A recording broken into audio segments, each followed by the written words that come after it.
Welcome to টেকনোবিউল। বন্ধুরা, আজকে আমরা দেখব ফটোশপের চমৎকার একটি টিউটোরিয়াল। যে কোনো ছবি এডিট করার ক্ষেত্রে মোস্ট ইম্পর্ট্যান্ট একটি পার্ট হচ্ছে ব্যাকগ্রাউন্ড চেঞ্জ করা।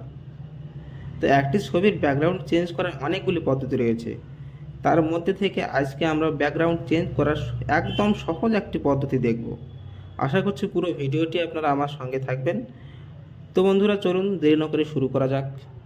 বন্ধুরা, আপনারা দেখতে পাচ্ছেন ফটোশপে আমি একটি ছবি ওপেন করে রেখেছি। তো এই ছবিটির ব্যাকগ্রাউন্ড চেঞ্জ করতে হলে প্রথমে আমাদের লেয়ার প্যানেলে আমরা লক্ষ্য করব যে আমাদের যে ছবির লেয়ারটি আছে সেটি লক করা আছে। তো সেটি আনলক করার জন্যে যে লক আইকনটা আছে সেটিতে একবার ক্লিক করব এবং দেখব আনলক হয়ে গেছে।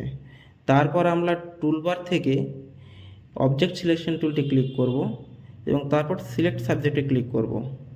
তারপর কিছুক্ষণ ওয়েট করব আমরা, এবং তারপর দেখব যে ছবিটি থেকে শুধু সাবজেক্টটা আমাদের সিলেক্ট হয়ে গেছে। তারপর সিলেক্ট অ্যান্ড মাস্কে ক্লিক করব এবং দেখব ডান দিকে একটা প্রপার্টিজ প্যানেল খুলে যাবে। সেখানে আমাদের কোনো কিছু করার দরকার নাই, একদম নিচের দিকে দেখব আউটপুট টু একটা ড্রপ ডাউন আছে, সেটাতে ক্লিক করার পর নিউ লেয়ার উইথ লেয়ার মাস্কে ক্লিক করব, তারপর ওকে ক্লিক করব।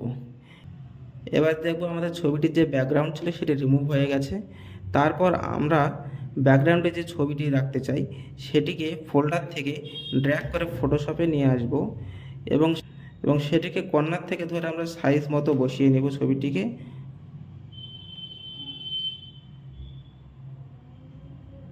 তারপর ছবিটিতে ডবল ক্লিক করব।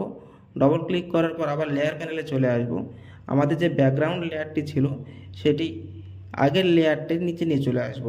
তাহলে দেখব যে আমাদের ছবিটি একদম পারফেক্ট মতো ব্যাকগ্রাউন্ড চেঞ্জ হয়ে গেছে।